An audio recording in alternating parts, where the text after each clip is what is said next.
Guys, നമുക്കിന്നൊരു emergency job ചെയ്യാം. ഇത് എങ്ങനത്തെ എമർജൻസി ജോബാണെന്ന് എനിക്ക് അറിയില്ല. നമ്മൾ എന്തായാലും ഒരു ഹോസ്പിറ്റലിൽ വന്നിട്ടുണ്ട്. ഇവിടുത്തെ ആളെ ഒന്ന് നോക്കാം. ഇതൊക്കെ കണ്ടിട്ട് പേഷ്യൻസിനെ പോലെ ഉണ്ടല്ലോ. ഇവിടെയുണ്ട് നേഴ്സ്. നേഴ്സിനോട് ചോദിക്കാം എന്ത് ജോലിയാണ് ഇവിടെ ചെയ്യാനുള്ളത് എന്ന്. എയർ റെസ്ക്യൂ ആണല്ലോ. ജമ്പിംഗ് ഹെലികോപ്റ്റർ, പിന്നെ ഫ്ലൈ ദ ഇൻജേർഡ് വോബലി, പിന്നെ ഫ്ലൈ ബാക്ക്. ഓക്കെ, ഈസിയാണ്.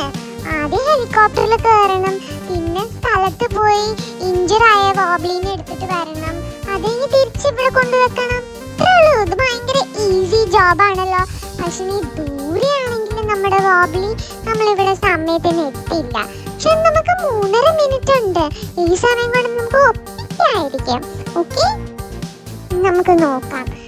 ഓക്കെ, ആരോ കാണിക്കുന്ന കുറച്ച് ദൂരെയാണോ അല്ലൊന്ന് മനസ്സിലാക്കാൻ പറ്റുന്നില്ല ഈ കാലാവസ്ഥ കാരണം. എന്റെ ഹെലികോപ്റ്റർ താഴേക്ക് പോവാൻ നോക്കുന്നു. അയ്യോ, അവിടെ ഒരു വലിയ മല ഉണ്ടല്ലോ. നമ്മൾ അതിൽ കയറി ഇടിക്കുവോ? നമ്മുടെ വോബലി അതിലാണോ? ഒന്നും അറിയില്ലല്ലോ. അയ്യോ, നമുക്ക് എങ്ങനെയെങ്കിലും അതിന്റെ മേലിൽ കൂടെ പറക്കണം, ഇല്ലെങ്കിൽ നമ്മുടെ കാര്യം പറ്റപ്പൊക്കെയാ. ഭാഗ്യത്തിന് നമ്മൾ അതിന്റെ മേലിൽ കൂടെ പറന്ന് പോയി. ഞാൻ കാണുന്നുണ്ട് ഒരു ആരോ. അത് കാണിക്കുന്ന അപ്പുറത്തെ ഐലൻഡിലാണെന്ന് തോന്നുന്നു നമ്മുടെ വോബലി നിൽക്കുന്നത്. നമ്മൾ എത്താറായി. ഏകദേശം 2.5 മിനിറ്റും കൂടി ബാക്കിയുണ്ട്. അപ്പൊ നമുക്ക് 3.5 മിനിറ്റ് ആയിരുന്നു. 1 മിനിറ്റിനേക്കാൾ കൂടുതൽ എടുത്ത് നമ്മൾ ഇങ്ങോട്ടേക്ക് എത്താൻ. ഇത് എത്തുന്നില്ലല്ലോ. കുറെ നേരമായില്ലേ നമ്മൾ ഓടിക്കുന്നു. ഇങ്ങനെയാണെങ്കിലും ഞാൻ ജയിക്കില്ല. ജയിച്ചില്ലെങ്കിൽ എനിക്ക് ഇതിന്റെ കോസ്റ്റ്യൂം കിട്ടില്ല. 2 മിനിറ്റും കൂടിയേ ബാക്കിയുള്ളൂ. നമ്മൾ ഇതുവരെ വോബലിയുടെ അടുത്ത് എത്തിയില്ല. ഇവിടെ എവിടെയോ ആണെന്ന് തോന്നുന്നു വോബലി ഒളിച്ചു നിൽക്കുന്നത്. നമുക്ക് എന്നാല്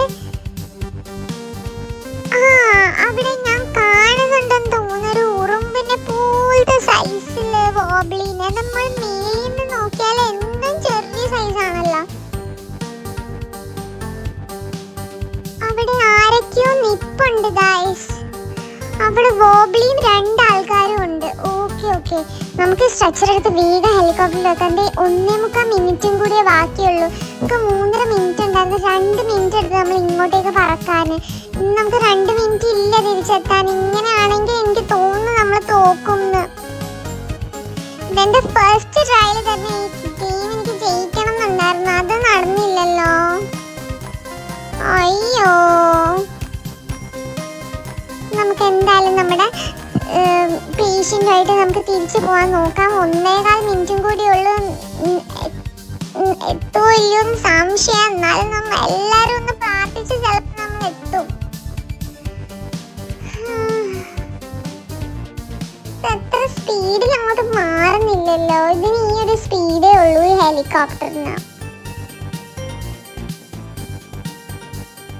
താഴേക്ക് കാണാൻ നല്ല രസമുണ്ട്, പക്ഷെ എനിക്കതൊന്നും ഇപ്പൊ എൻജോയ് ചെയ്യാൻ പറ്റുന്നില്ല. എങ്ങനെയെങ്കിലും പേഷ്യന്റിനെ അവിടെ കൊണ്ടുപോയി എത്തിക്കണം. എന്നാലേ നമുക്ക് പൈസയും കിട്ടൂ, എന്നാലേ നമുക്ക് ഡ്രസ്സും കിട്ടൂ, എന്നാലേ പേഷ്യന്റ് രക്ഷപ്പെടൂ. നമ്മൾ നമ്മുടെ കാര്യം മാത്രം ആലോചിച്ചാൽ പോരല്ലോ, പേഷ്യന്റിന്റെ കാര്യം കൂടി നോക്കണ്ടേ. നമ്മുടെ ഫ്ലാഗ് അടുത്തടുത്ത് വരുന്നു, പക്ഷെ അതേപോലെ തന്നെ നമ്മുടെ സമയം കുറഞ്ഞു വരുന്നു. ഇല്ലയോ നമുക്ക് നോക്കാം. 20 സെക്കൻഡ്സും കൂടിയാ ബാക്കിയുള്ളത്. ലൊക്കേഷനിൽ എത്തിയിട്ടുണ്ട്, പക്ഷെ മിക്കവാറും പേഷ്യന്റ് തട്ടിപ്പോവാനാ ചാൻസ്. ഹെലിപാഡിലൊന്നും നിർത്താണ്ട. നമുക്ക് എവിടെയെങ്കിലും ഹോസ്പിറ്റലിന് മുന്നിൽ എവിടെയെങ്കിലും നിർത്തി വേഗം ഇറങ്ങി ഓടിപ്പോവാം. പക്ഷെ ജോബ് ഫെയിലായി. സമയമില്ല. എന്നാൽ ഈ പേഷ്യന്റിനെയും കൂടെ നമുക്ക് കടന്നു കളയാം. നാളെ ഞാൻ വീണ്ടും ഈ ജോബ് തന്നെ ചെയ്ത് ജയിക്കാൻ നോക്കാം. Okay, by.